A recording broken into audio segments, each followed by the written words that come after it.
परत बोलले की शहरामध्ये माओवाद नक्षलवाद वाढला आहे. अहो तुमच्या पक्षामध्ये आणि सरकारमध्ये नक्षलवाद आहे. नक्षलवाद म्हणजे हिंसाचार असेल तर तुमचे लोक हिंसाचार करतायत. काल दौंडमध्ये सत्ताधारी पक्षाच्या एका आमदाराच्या भावानं एका नर्तिकेवर गोळ्या चालवल्या. ही हिंमत येते कुठून? हा नक्षलवादच आहे ना. ते अजित पवारच्या असतील किंवा एकनाथ शिंदेच्या असतील, सरकारचेच आहेत ना. खुलेआम मारामाऱ्या होत आहेत, एकमेकावरती हल्ले करतायत सरकारचे लोक. हा नक्षलवादच आहे. आधी तुमच्या सरकारमधला हा नक्षलवाद, हनी ट्रॅप सुद्धा नक्षलवादच आहे, लक्षात घ्या. हा सुद्धा एक प्रकारचा नाजूक दहशतवाद आहे. हे सगळं तुमच्या सरकारमध्ये फडणवीस चालू असताना तुम्ही गोलगप्प्यासारखे गोडगप्पा कोणाला मारून दाखवताय? थांबवा हे प्रकार. महाराष्ट्र खतम होते, महाराष्ट्र लुटला जातोय, महाराष्ट्राची बेअब्रू होते. आमच्या काल संसदेतल्या महिला खासदारांनी निशिकांत दुबेला जाब विचारला. तुम्ही काय केलं? अडवून विचारलं आमच्या खासदारांनी. तुमच्यात हिंमत आहे का हे करण्याची? कोकाट्यांसारख्या मंत्र्यांना आणि हनी ट्रॅपमध्ये अडकलेल्या मंत्र्यांना तुम्ही तुमच्यामध्ये काढण्याची हिंमत नाहीये सरकारमधून. अजून तुम्ही तुमचे पाय लटपटतायत. तुम्ही धमक्या कोणाला देताय रोज उठून? हे प्रकार राज्याच्या मुख्यमंत्र्यांनी थांबवायला पाहिजे आणि राज्य गांभीर्याने चालवायचा प्रयत्न केला पाहिजे. इतकंच मी त्यांना सांगेन. ते दिल्लीत येतील, मोदींना भेटतील, ते कोणते अमित शहाना भेटतील, ते त्यांचा प्रश्न आहे. तो महाराष्ट्रावरती इथून बोला आणि खरं बोला. दिल्लीत येऊन खोटं बोलू नका. ते खोटं बोलतायत. त्यांना खोटं बोलण्याचा आजार जडलाय आणि विस्मरणाचाही आजार जडलेला आहे. म्हणजे 1 कोटी जर बिल द्यायला कंत्राटदाराची नसती तर नक्की राज्य अडचणीत कशाला परिणाम? बघा, राज्य अडचण झालेलं आहे लुटमारीमुळे, मंत्र्यांच्या लुटमारीमुळे. जलजीवन मिशनमधला भ्रष्टाचार हा भयंकर भ्रष्टाचार. जलजीवन मिशनमधली कामं, MMRD मधली कामं, रस्त्याची कामं, बरं का, अनेक कामामध्ये नगरविकास खात्यातला भ्रष्टाचार, लाडकी बहिणीच्या निमित्तानं होत असलेले घोटाळे आणि ते पैसे जमा करण्यासाठी होणारी कसरत, ठेकेदारांकडून कामं करून घेताना 80,000 कोटी रुपये त्यांना द्यायला तुमच्याकडे नसतील तर राज्य तुम्ही डबघाईला आणलंय ना. आणि हे अशा प्रकारचं राज्य चालवणं, याला मी काही मार्क देत नाही आम्ही त्यांना.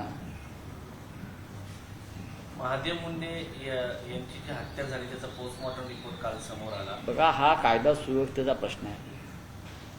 देवेंद्र फडणवीस गृहमंत्री आहेत. त्यांचं गृह खातं फक्त सरकारवरती, सरकारच्या विरोधामध्ये जे बोलतायत, काम करतायत त्यांना अडकवण्यासाठीच आहे, अजिबात नाही. त्या नर्तिकेवर गोळीबार केलेला आमदाराचा भाऊ अद्याप सापडलेला नाहीये. गुन्हे दाखल करून सोडून दिलाय. पण त्याच वेळेला नगर जिल्ह्यामध्ये शिवसेनेचे शहर प्रमुख किरण काळे यांच्यावर बलात्काराचा खोटा गुन्हा दाखल केला. का? त्याने अहिल्यानगरमधल्या 400 कोटीचा भ्रष्टाचार रस्त्याचा बाहेर काढला, महानगरपालिकेचा. आमदार संग्राम जगताप यांचा घोटाळा बाहेर काढला, IIT पार्कचा. आणि पहाटे 3 वाजता जाऊन पोलिसांनी त्यांच्यावर खोटा गुन्हा दाखल केला बलात्काराचा. पण पहाटे 3 वाजता पोलीस आमच्या कार्यकर्त्याकडे पोहोचतात. पण त्या नर्तिकेवर केलेला गोळीबार करून, बंदुका काढून त्या बाईला जखमी केलं. ती बाई मृत्यूशी धुंद देते. पोलीस त्याला पकडू शकले नाही. ही या राज्याची परिस्थिती आहे. कोणाला तुम्ही कायदा, विरोधकांना फक्त अटकाव करण्यासाठी, विरोधकांचा गळा दाबण्यासाठी तुमच्या कायद्याचं काम चालू आहे या राज्यामध्ये. हर्षल पाटीलच्या गुन्हेगारांना पकडणार आहात तुम्ही? आत्महत्या आहे, हा खून आहे म्हणतो मी. हा सरकारने केलेला खून आहे. सरकारकडे जर पैसे नसतील मग कामं देताय कशाला? 1,40,00,00,000 नसतील तर तुम्ही कामं काढताय कशाला? मंत्र्यांना कमिशन खाण्यासाठी. सगळे मंत्री कमिशनखोर आहेत. 4 मंत्री हनी ट्रॅपमध्ये अडकलेले आहेत. वारंवार आम्ही सांगतो, देवेंद्र फडणवीस यांच्याकडे सगळे पुरावे आहेत. CD आणि पेन ड्राईव्ह सह सगळे पुरावे आहेत. तरी हे महाशय गप्प का बसले? काय त्यांचा काय कुठे हात अडकला का त्याच्यामध्ये? का गप्प बसले? बताइए, कारण काय आहे? गप्प काय आहे? नुसतं चेहऱ्यावरती खोटं हास्य घेऊन फिरता आणि भाषणं करताय काय? तुम्ही त्या गडचिरोलीला स्टील सिटी करताय उत्तम, पण महाराष्ट्र पोकळ होतोय बघा ना. महाराष्ट्र पोकळ झालाय हो पूर्णपणे तुमच्या या कारभारामुळे. कशाची भीती आहे हनी ट्रॅपमध्ये? म्हणजे तुम्ही म्हणताय की त्यांचीच माणसं अडकली आहेत ना. भीती अशी आहे की त्यांचीच माणसं अडकलेली आहेत जवळची. त्यांचे सगळे संकट मोचक त्यात अडकलेले आहेत. म्हणजे तुम्हाला गिरीश महाजन म्हणायचं? मी कोणाचं नाव घेत नाहीये. त्यांचेच लोक अडकले आहेत. आणि मी 4 मंत्र्यांची नावं घेतोय सांगतोय, पण इतर अनेक जण आहेत त्यांचेच लोक, त्यांच्याच जवळचे लोक आहेत. अख्खा भाजपचा गोतावळा त्याच्यामध्ये अडकलेला आहे. जसं मी काल स्पष्टपणे सांगितलं, आमचे 4 खासदार हनी ट्रॅपमध्ये यांनी अडकवले होते आणि ते सोडून गेले. आमचे 4 तरुण खासदार, बरं का, एकदम शक्तिमान खासदार त्याला समजणारे, हे हनी ट्रॅपमध्ये ह्या लोकांनी अडकवले व्यवस्थित आणि त्यांना शिवसेना सोडायला भाग पाडलं. काही आमचे आमदार त्यात अडकवले. ठीक आहे, आता तुमचं बोला, तुम्ही कुणाला वाचवताय? तुम्ही असं म्हणाला की दाढी टाकण्यात आलाय, त्याच्या काय मध्ये मिळालंय का? 100% मिळालेलं आहे. 100% मिळालेलं आहे. पण पोलीस हे भाजपा कार्यकर्त्यासारखे काम करत आहेत. पोलीस हे गृह खात्याच्या अधीन राहून देवेंद्र फडणवीस यांची खाजगी कामं करतायत आपापल्या लोकांना वाचवण्यासाठी. हे जर विरोधी पक्षाचं कोणी असतं याच्यामध्ये, तर एवढाला देवेंद्र फडणवीसांनी, बरं का, कस्तुरचंद पार्क जे नागपूरला आहे तिथे सभा घेऊन स्क्रीन लावून सगळ्या गोष्टी दाखवल्या असत्या. पण आता त्यांचे लोक आहेत. महाराष्ट्राची बेआबरू होते याचं त्यांना काय पडलेलं नाही. दिल्लीमध्ये कसल्या फेऱ्या मारताय? दिल्लीमध्ये आहोत आम्ही. आणि काय हे सरकारचं काय, हे जे सरकार दिल्लीतलं चाललं आहे ते आऊट घटकेचे सरकार आहे. मोहन भागवत दिल्लीमध्ये आहेत. मुस्लिम बुद्धिजीवी आणि धर्मपुरुषी आज दिवसभर चर्चा करणार आहे, संवाद साधणार आहे. महाराष्ट्रातल्या काही मंत्र्यांना आत्महत्या करावी लागेल टिल्ल्या पिल्ल्यांना. महाराष्ट्राचे जे काही टिल्ले पिल्ले मंत्री आहेत, सरसंघ चालक जर मुस्लिम समाजाशी चर्चा करणार असेल आम्ही स्वागत करतो. पण जे सातत्यानं विष पेरतायत समाजाविषयी, धर्माविषयी, खास करून आमच्या महाराष्ट्रात, उत्तर प्रदेशमध्ये, आज त्यांना विष खाऊन मरण्याची वेळ येईल हो. मी सरसंघ चालकांचं स्वागत करतो. समाजात दुही राहता कामा नये, या देशात दुही राहता कामा नये. प्रत्येकाचे प्रश्न समजून घेतले पाहिजेत आणि ते प्रश्न समजून सरकारपुढे मांडले पाहिजेत. या देशाच्या नागरिकांना त्यांचे न्याय्य हक्क मिळायला पाहिजे, तो कोणत्याही जाती धर्माचा असो.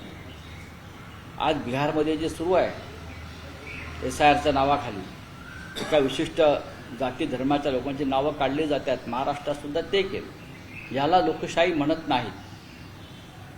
म्हणून सरसंघ चालक जर अशा प्रकारे काही चर्चा करून काही विषय समोर आणणार असतील तर आम्ही सरसंघ चालकांचं अभिनंदन करतो. उदय सामंत यांची 4 दिवसामध्ये भेट घेणार आहे. त्याचं म्हणतात की जर युतीची चर्चा बघा, करायची असेल, उदय सामंत यांनी राज ठाकरे यांच्या घराखाली एक कॉटेज बांधावं. ह्या लोकांना आता मग उदय सामंत असतील किंवा भाजपचे लोक असतील, सन्माननीय राज ठाकरे आणि सन्माननीय उद्धव ठाकरे हे 2 बंधू एकत्र आल्यापासून यांची झोप उडाली आहे. हे जे विष पेरण्याचं काम करत होते आणि महाराष्ट्रामध्ये गोंधळ निर्माण करण्याचं काम करत होते, ते दुकान त्यांचं बंद झालं. त्याच्यामुळे काय राज ठाकरेंकडे कोण जात आहे काय आम्हाला त्याशी काही पडलेलं नाही. आम्ही एकत्र आहोत हे दोन्ही बंधूंनी सांगितलेलं आहे. आणि उदय सामंतना सवय आहे जायची अशा, त्यांचं कोण ऐकत नाही. तर मी म्हणेन त्यांनी शिवतीर्थावर त्यांचं जे घर आहे मनसे प्रमुखांचं, त्याच्या खाली कॉटेज बांधावं, तिथंच राहावं, काही हरकत नाही. उदय सामंतांना कोण पाठवतंय? सातत्याने चर्चा त्यांचे बॉस ठाण्याचे टेमी नाक्यावरचे, अहो झोपच येत नाही त्यांना, त्यांची झोपच उडाली. उद्धव ठाकरे व राज ठाकरे एकत्र आल्यावर महानगरपालिकांसह उद्याच्या विधानसभेत सुद्धा आम्ही यश प्राप्त करू, हे त्यांना माहिती आहे ना. चला सर, एक प्रश्न असा आहे की JNU मध्ये आज उस्मानाबाद मराठी भाषा अध्यासन केंद्राचं उद्घाटन होते, पण आयोजन समितीमध्ये 10 पैकी एकही प्राध्यापक मराठी नाहीयेत आणि फक्त एकमेव प्राध्यापक आहेत ज्यांना मराठी कळते. तुम्ही कसं पाहता? बघा, लक्षात घ्या की ही दिल्लीतली युनिव्हर्सिटी आहे, ही दिल्ली विद्यापीठ आहे आणि मराठी अध्यासन केंद्र ही अनेक ठिकाणी सुरू झालेली आहेत ना, असं नाही. आता त्या विद्यापीठाच्या कामाची पद्धत मला माहीत नाही. आम्ही अशिक्षित अडाणी लोक आहोत.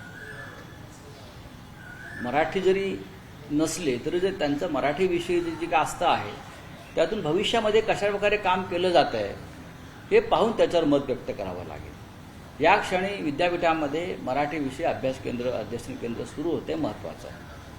अनिल प्रभाने जो विषय काढला की रामदास कदम यांचा जो डान्स बार आहे त्याच्यावरती कारवाई का होत नाही, त्यावरती रामदास कदम असं म्हणाले की ऑर्केस्ट्रा होता, त्याचे सगळे पुरावे काय त्याच्यावरती किती बोलायचं आपण. बरं. अनिल परब हे सक्षम अभ्यासू वृत्तीचे आमदार आणि आमचे नेते आहेत पक्षाचे. त्यांनी जेव्हा एखादा विधिमंडळामध्ये विषय मांडला याचा अर्थ त्यांच्याकडे हातामध्ये पूर्ण पुरावा आहे. आणि अनिल परब यांची विश्वासार्हता ही रामदास कदमांपेक्षा जास्त आहे. ते पक्षाशी निष्ठावान आहेत. त्यांनी स्वार्थासाठी कधी पक्ष सोडला नाही. त्यांच्यावर ईडीच्या रेड्स पडल्या, त्यांना अटक करण्याचा प्रयत्न झाला, त्यांचा कुटुंबांना त्रास देण्याचा प्रयत्न केला, पण ते मातोश्रीशी एकनिष्ठ आहे. त्याच्यामुळे महाराष्ट्राचा विश्वास हा अनिल परब जे सांगतायत त्याच्यावर आहे. सर, पण याच्यामध्ये जे लोक गेले त्यांचे व्हिडिओ फुटेज बाहेर काढू असं देखील धमक्या दिल्या जातात की ज्यांचे हे बार वगैरे आहेत आणि जिथे लोक. ठीक आहे, आता बघा हा विषय कायद्याचा आहे. हा उपराष्ट्रपती जगदीप धनखडांची तुम्ही राजीनामा दिल्यानंतर भेट घेण्याचा प्रयत्न केला, शरद पवार आणि तुम्ही काय भेट झाली का नाही? नाही, त्यांची भेट होऊ शकली नाही. बहुतेक त्यांच्यावरती बंधनं आलेली दिसत आहेत, कोणाला भेटू नका म्हणून. चला हिंदी सलग तिसरा दिवस आहे आज, चौथा दिवस आहे. विरोधक सगळे प्रदर्शन करत आहे, विरोध प्रदर्शन करतात, कुठलंही कामकाज होत नाहीये. सत्ताधारी आणि विरोधक एक म्हणतात की आम्ही कामकाजाला तयार आहोत, पण कामकाज काही होत नाहीये. कामकाज सोमवारपासून होईल ना, सोमवार से हो जाएगा. सिंदूर के ऊपर अब चर्चा होने की तैयारी करने की तैयारी. सिंदूरवर ऑपरेशन सिंदूरवरती 16 तास चर्चा करण्याची तयारी सरकारनं दाखवल्यावरती. आता फक्त बिहारच्या प्रश्नावरती आमची एक भूमिका आहे की बिहारमध्ये जो मतदार याद्यांमध्ये घोटाळा सुरू केला आहे भारतीय जनता पक्षानं त्याच्यावर चर्चा आहे. ठीक आहे. राहुल गांधींनी काल पुन्हा एकदा महाराष्ट्राचा मुद्दा मांडला होता. चुनाव के लिए तैयारियां शुरू की जा रही हैं. आपकी पार्टी की तरफ से किसी का नाम दिया गया? नहीं, हम कैसे पार्टी का नाम देंगे. हम एक साथ बैठेंगे, इंडिया ब्लॉक एक साथ बैठेंगे और उसका ऊपर एक नाम पर सहमति हो जाएगी, हमें विश्वास है. ऑपरेशन सिंदूर पे सर चर्चा के लिए टाइम दिया गया है और ये कहा जा रहा है कि सीएम हो सकता है इंटरवेन करें. आप क्या लगता है? देखिए, ये विषय राष्ट्रीय सुरक्षा का है. पाकिस्तान के साथ हमने युद्ध किया, युद्ध पीछे लिया और प्रेसिडेंट दबाव बार बार ये बोल रहा है कि मेरे दबाव में ये युद्ध हमने बंद किया है. उसके बारे में तो प्रधानमंत्री ही अपनी बात रख सकते हैं, दूसरा कोई तो नहीं बोलेंगे. एबीपी माझा, उघडा डोळे बघा नीट.